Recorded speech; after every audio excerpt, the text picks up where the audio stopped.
The purpose of the video is to call you into a conversation.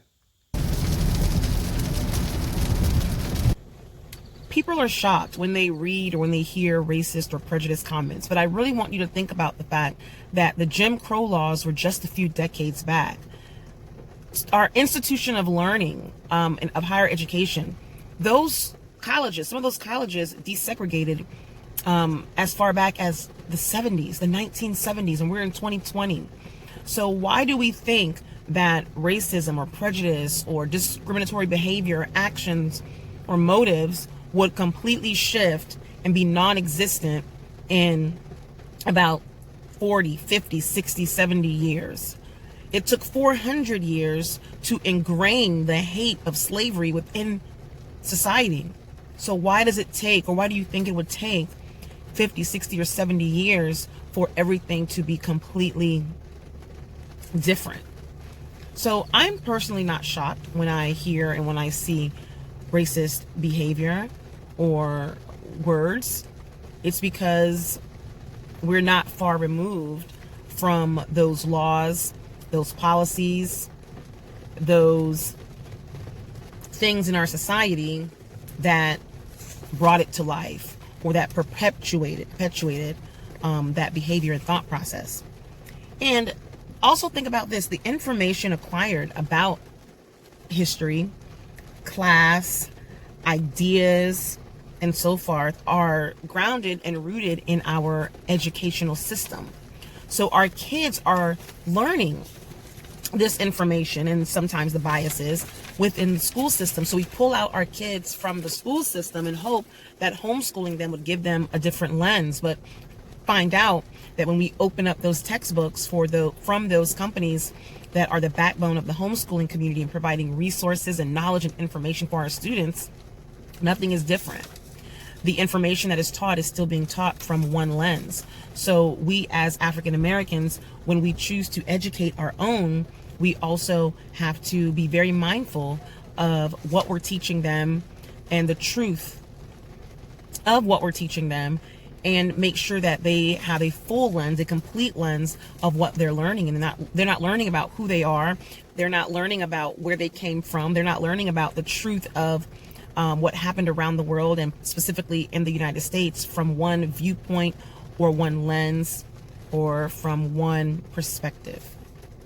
So it's critical to just have the conversation. And by you listening to this video, again, I thank you for choosing to listen and choosing to watch the video in its entirety and choosing to have a conversation. If not with me by leaving a comment, but maybe with your spouse, your friends, your children.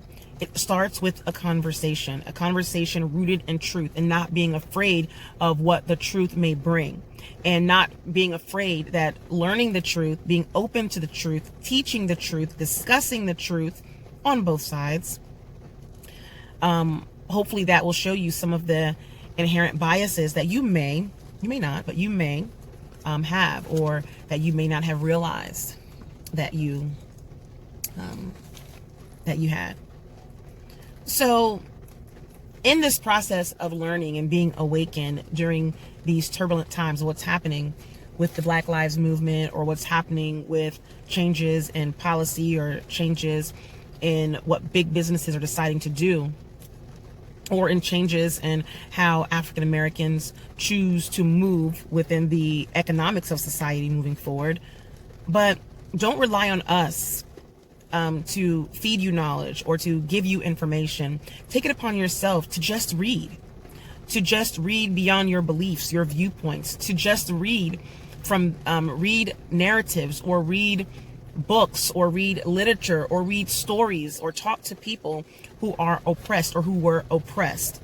Understand history from their lens, because that is then, and only then, when you will be able to have a complete lens of the entire fabric of society, the entire fabric of everyone's history here in the United States. It's your responsibility, better yet, I charge you, it's your obligation to learn and have those conversations that may be uncomfortable, again, with your children, because children have a way of asking those candid questions and those common sense questions that cause you to pull back and think, that cause you to question, well, why do we, or why do I, or why is it this way? Yeah. And it goes beyond African Americans. When you're learning or understanding history, learn it from the lens of any group or community that were oppressed. Learn history from the lens of immigrants, from the lens of Mexicans, from the lens of Asians, from the lens of those from the Middle East who migrate or who live here in the States, from the lens of those who were oppressed by the oppressors, who may be your ancestors, and it may not be your fault, and it may not have been you or your father or your great-grandfather, but understand that our ancestors and ancestry plays a major role in what has shaped America, and what has shaped society, and what has shaped laws, and what has shaped the reality of people who live here who may not look like you. So be, again, open to having the conversation and studying for yourself, and not looking for people to explain it to you or to help you better understand. Sometimes when we read for ourselves, we get that aha moment, and we come into knowledge that no one else could teach us. But once you open up and you read and you understand, and you have epiphanies, or you do some inner work, and ask the question, what have I done to play a role in this? Or what have I not done to play a role in this? Or what have I done indirectly that I may not be aware of? Or what biases do I have? Or what am I ignorant about? Or why am I ignorant about that topic? Why am I uncomfortable to speak about that topic? Once you do that inner work, then have a conversation with people who don't look like you, and be open to what they're going to say, because what they're going to say won't make you comfortable. Their reality won't give you the warm and fuzzies. And we're not looking for your sympathy. We're not looking for your, we're not looking for you to feel bad about us, but we're looking for you to be open to understanding the truth, and sharing that truth, and teaching that truth, because it all starts with a conversation with your children. And I keep emphasizing your children, because that's where change will happen. Change will not happen in my generation.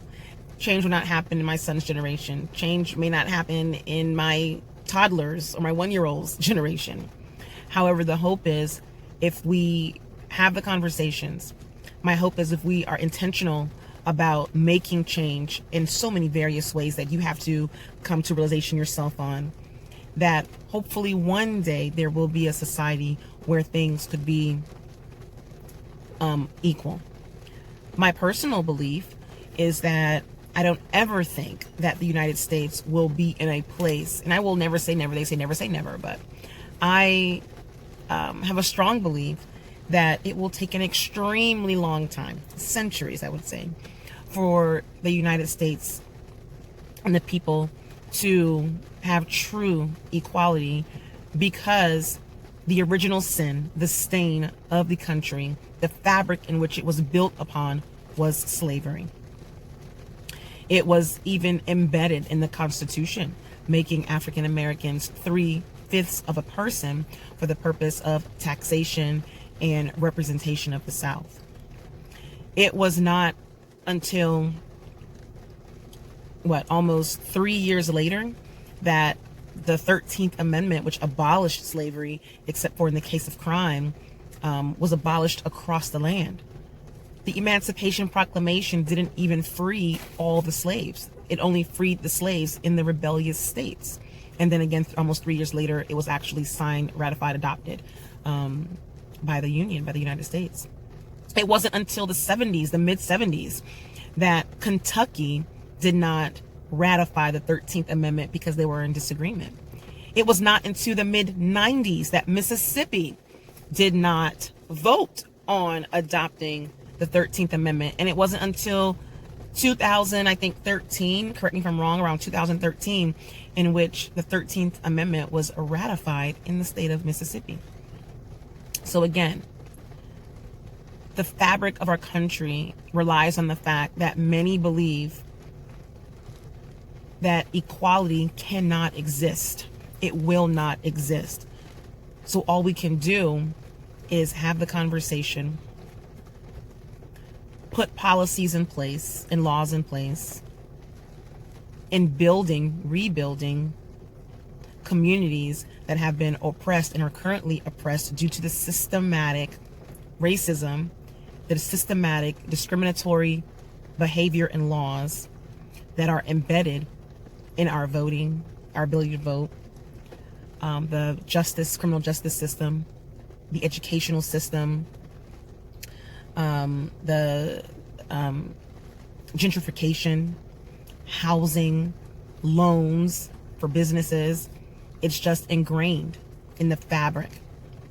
And you know, if you have a piece of cloth and it has a red stain or a blood stain, sometimes it doesn't matter what soap you use, what detergent you use. It's very difficult to remove that stain in its entirety. It's very difficult to remove even the hints of color that remains in that piece of cloth, because that blood or that stain is so deeply embedded in the fabric, the fibers of that cloth, that it is impossible unless you use bleach. And in cases, if you use bleach on colored clothing, then everything on that piece of cloth or in that article of clothing then becomes discolored. And I think in society, many are so uncomfortable with the fact that the bleach will cause discoloration to the point where they may no longer be seen, that they may no longer be that main color within that fabric, because it's now blended with everything else, that it creates a sense of fear. And I can't sympathize or understand what that feels like. But I can say that if we don't make a change, a radical, intentional, systematic, consistent change, that we're going to have the same conversation 100 years later. Okay? So, I don't know, guys. And it's a hard pill to swallow. It's a hard pill to swallow. We've been swallowing those pills for decades, for years, for centuries.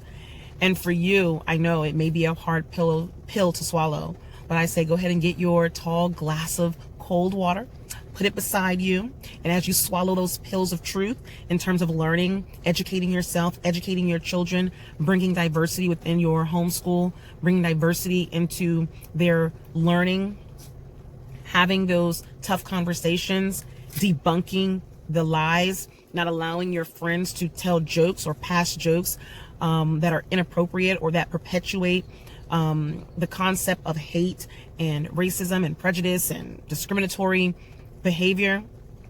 Those are hard pills to swallow because it's uncomfortable to be the only one in your group. I get it. However, you have a lot of pills to swallow, and I implore you to take your time and slowly swallow them with your cold glass of water next to you. And I think the country, I think you, I think your children will be better for it. So I had some questions that I was asked, and I'm going to look down, I'm going to read some of those questions, and I want to just make sure I touch on them in this video. So one question I was asked was, was I ever discriminated against, or did someone ever say something racist to me? I don't recall, maybe what I would say is direct racism, maybe. I mean, I'm not sure.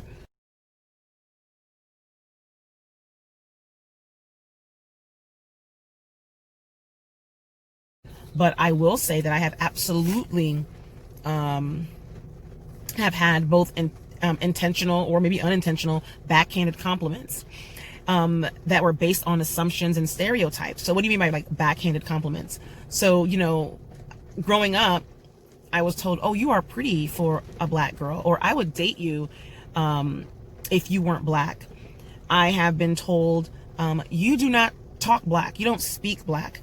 I've been told that you speak very well for your age. Really? What does that mean? I speak very well for my age. I'm in my late 30s. I hope I would speak decently for my age. I've been told, your name sounds very ethnic. Is it not supposed to sound ethnic? So those types of comments, guys, perpetuate the problem of assumptions and stereotypes based on race or culture or ethnicity. So if you're doing that, slap your hand.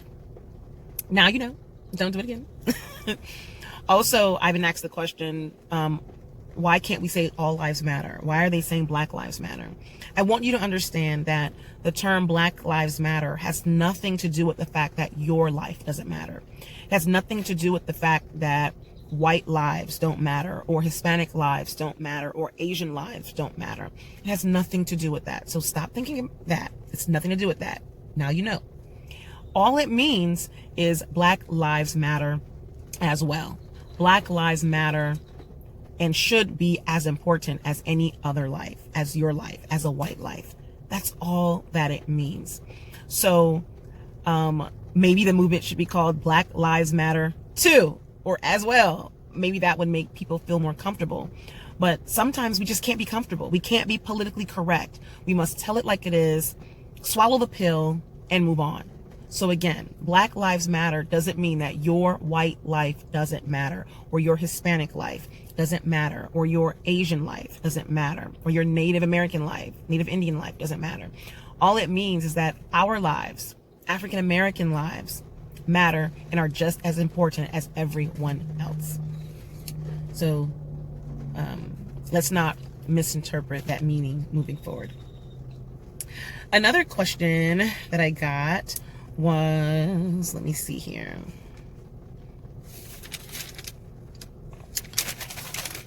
Okay, there's like 2 more questions. Let me see. Oh, so the question was, so some white people are afraid of Black people, and are Black people scared of white people? Well, I can only speak for myself. I'm not afraid of white people, and I'm not afraid of other Black people. When you are in your car and a Black person goes by, do you lock your door? If so, why? Do you do the same thing if a white woman walks by, or a Hispanic woman walks by, or if an Asian man walks by, or a Hispanic man walks by? You lock your doors because there's a subconscious fear that is created within you that says that person, based on what they look like or what they have on, poses a risk to me in that situation. When you're walking and you have your purse, do you clutch your purse a little closer when a Hispanic man walks by, or a Black teen walks by, who may not look up to par, who may not have their pants above their waistline with a belt, who may have a darker complexion but they're minding their business with a hoodie? Does that bring risk? Does that cause you to have fear because there's some type of risk that's associated with that? If so, why? Where does that come from? Because again, it doesn't happen only to you as a Caucasian, as a white person. We as Black people also lock our doors, clutch our purse, walk the other way when we are faced with what society says to be a problem, when we're faced with people who society says are a risk to our safety.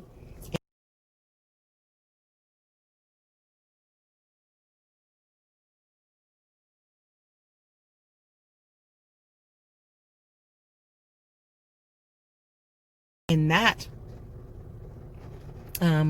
prejudice, stereotype, racist behavior is again perpetuated in what we watch, what we allow our kids to watch, and what we read, what we allow ourselves to have ear to. It's just ingrained in the fabric. It's ingrained in the fabric. So let me make sure I answered all the main questions that I received via email or in my conversations with people in my everyday life. And it seems like I have answered that. So I just want to leave you with this one thought. Be bold enough to educate yourself